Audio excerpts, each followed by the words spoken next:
2014 کی یہ بات ہے، میں MSc کر رہا تھا انفارمیشن سسٹمز اور بزنس مینجمنٹ میں. تو ہمارے ایک لیکچر ہوتے تھے، وہ ہمیں لیڈرشپ پہ بڑی سیر حاصل بحثیں ہماری کرایا کرتے تھے. تو ایک تھیوری ہے لیڈرشپ کی جسے ٹرانسفارمیشنل لیڈرشپ کہا جاتا ہے، جو کہ بہت سی روایتی جو آئیڈیاز ہیں لیڈرشپ کے حوالے سے ان کو چیلنج کرتی ہے. یعنی کہ روایتی آئیڈیاز کے لیڈر جو ہوتا ہے وہ باس ہوتا ہے اور ڈکٹیٹر ہوتا ہے اور آٹوکریٹ ہوتا ہے اور وہ چیزیں کرا سکتا ہے زبردستی، سو اینڈ سو فورتھ. لیکن جو پروسیس تھیوری ہے ٹریڈ تھیوری کو چیلنج کرتی ہے. میں اس کی بہت گہرائی میں نہیں جانا چاہوں گا اس لیے کہ وہ مقصد اس ویڈیو کا نہیں ہے.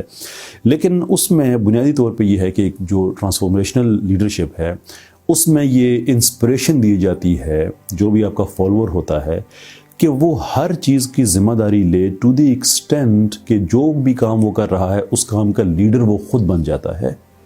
یعنی لوگوں کو ویژن دیا جاتا ہے کہ آپ کے ذمہ یہ کام ہے اور پھر اس کے بعد آزادی دی جاتی ہے کہ آپ اس کام کو جیسے چاہیں آپ کریں ود ان دی لمٹس.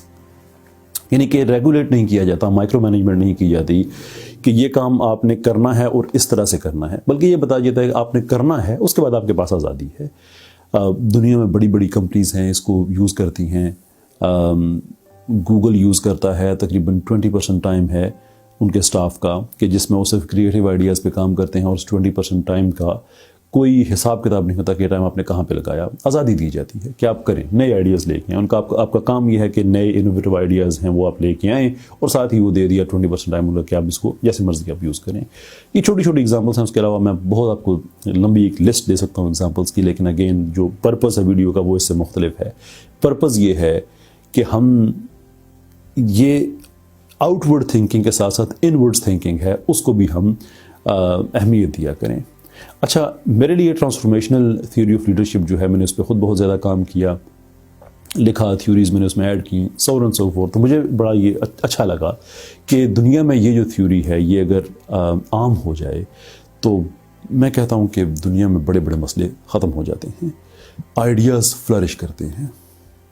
لیکن مجھے افسوس اس وقت ہوا جب میں ایک حدیث شریف پڑھ رہا تھا جس کا مفہوم یہ ہے کہ ہر آدمی ہی حاکم ہے، اور اس کی جو تفصیل دی گئی تھی اس میں تھا کہ مرد جو ہے وہ اپنے جو اس کا جو کنبہ ہے وہ اس پہ اس کی ذمہ داری ہے، وہ حاکم ہے. جو عورت ہے وہ اپنے ہسبینڈ کے گھر کی حاکم ہے. اور وہ لسٹ چلتے چلتے حتیٰ کہ جو غلام ہے، جو ملازم ہے آپ کے گھر میں جو کام کرتا ہے، ایون وہ بھی حاکم ہے کہ باہر اگر آپ اسے سبزی لینے کے لیے بھیجیں تو ایسا نہیں ہے کہ وہ آپ کے پیسے ایسے ضائع کر دے کہ جو اسے پہلے سبزی ملی وہ لے کے آ گیا. نہیں، آپ نے ویژن دیا ہے کہ تم نے سبزی لے کے آنی ہے، تو وہ بھی اس چیز کا لیڈر ہے کہ وہ جا کے دیکھے گا کہ اچھی سبزی کہاں سے مل رہی ہے، بہتر کوالٹی کی مناسب دام پہ کہاں مل رہی ہے. ایون وہ بھی لیڈر ہے. افسوس مجھے اس لیے ہوا کہ اس قدر خوبصورت مذہب کو ہم نے صرف عبادات کے مجموعے تک ضائع کر دیا. اور میں آج آپ کے سامنے بیٹھا بات کر رہا ہوں، میں کوئی ایک کہتے ہیں نا سینکٹمونیس سیلف رائچس کہ میں تنقید کروں کہ ہمارے ساتھ بڑی زیادتی ہوئی ہے. نہیں، آپ یقین کریں کہ میں اس وقت ایک مجرم کی حیثیت سے آپ سے بات کر رہا ہوں کہ یہ میری بھی غلطی ہے. مذہب میرا بھی تو اتنا ہی ہے، مولوی صاحب کی زیادہ ذمہ داری تو نہیں ہے. مولوی صاحب جو ہیں انہوں نے میری جگہ پہ قبر میں حساب نہیں دینا. ان کا کام ہے کہ ہمیں اخلاقی باتیں بتائیں مذہب کے حوالے سے، عبادات کے حوالے سے. وہ تو اپنا کام کر رہے ہیں. باقی تو اس کو ایکسپلوریشن اس کی جو کرنی تھی دین کی، اس کو دیکھنا تھا، سننا تھا، سمجھنا تھا، وہ تو ہماری اپنی ذمہ داری ہے جو کہ ہم نے نہیں کی، میں نے نہیں کی. تو مجھے اتنا زیادہ افسوس ہوا کہ میں نے کیوں کیا، ہم نے بحثیت امت ایسا کیوں کیا. اگر یہ جو تھی، اور پہلے بھی دنیا میں ایسا ہو رہا ہے، میں زیادہ آف ٹاپک نہیں جانا چاہتا، لیکن جو دنیا میں جو سب سے زیادہ آج بھی دنیا میں جو سب سے بہترین سائنٹیفک میتھڈ ہے وہ ابن الہیثم کا ہے. کچھ لوگ تو انہیں دا فرسٹ سائنٹسٹ بھی کہتے ہیں کہ دنیا کی تاریخ کا پہلا سائنسدان، کیونکہ اس سے پہلے جو سائنسدان ہوتے تھے وہ فلاسفرز اور سائنسدان دونوں ہوتے تھے. جیسے ارسطو ہے مثال کے طور پہ، وہ سائنسدان بھی ہے، وہ فلاسفر بھی ہے، اور بھی بہت سے ایسے لوگ گزرے.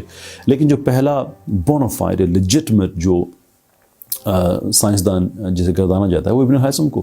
ابن الہیثم کا جو سائنٹیفک میتھڈ ہے اس کو ایٹریبیوٹ کیا جاتا ہے فرانسس بیکن کو کہ وہ اس نے بنایا تھا. وہ تو جب تھوڑی سی زیادہ گہرائی میں ہم جاتے ہیں تو پتہ چلتا ہے کہ نہیں، اس نے آئیڈیا جو ہے ابن الہیثم سے لیا ہوا تھا، اور پھر اس کے بعد ویسٹ نوس کے نام سے وہ مشہور ہو گیا.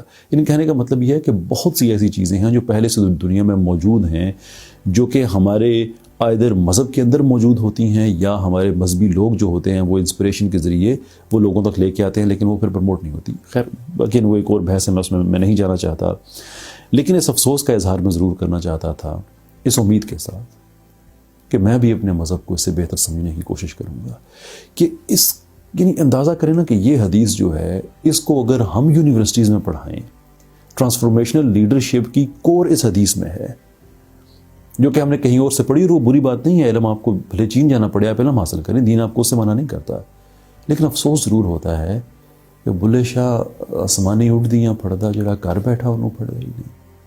That's unbelievable.